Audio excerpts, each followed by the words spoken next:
Hola, sean bienvenidos a este canal. En esta ocasión hablaremos de la tautología y el sinatroísmo. La primera figura literaria que veremos será la tautología. La tautología consiste en repetir una misma idea en dos o más palabras diferentes. Veamos algunos ejemplos. Mi mascota es hermosa y bonita.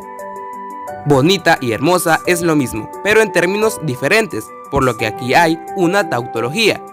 Veamos otro ejemplo. La sabiduría sabia e inteligente. En esta oración podemos apreciar una tautología, ya que sabiduría, sabia e inteligente expresan la misma idea. Veamos un último ejemplo. ¿Qué se siente sentir?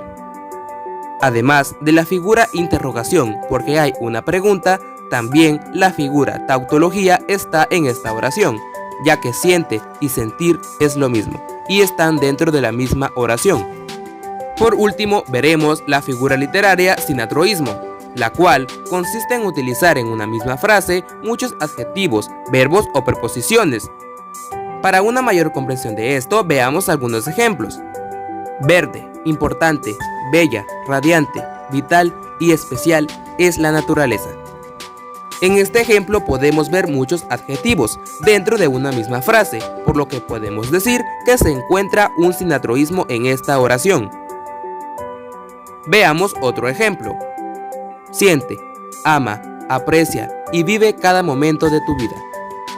Como podemos observar, tenemos muchos verbos en esta oración. Siente, ama, aprecia y vive, por lo cual se está haciendo uso del sinatroísmo. Veamos un último ejemplo. Con amor o sin amor, con amistad o sin amistad, yo te seguiré queriendo. En el anterior ejemplo se utiliza el sinatroísmo, ya que con y sin son preposiciones y son repetidas varias veces. Ahora, practica lo aprendido en este video respondiendo la siguiente pregunta.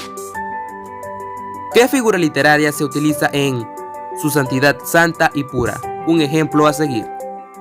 Opción A, el sinatroísmo. Opción B, la tautología.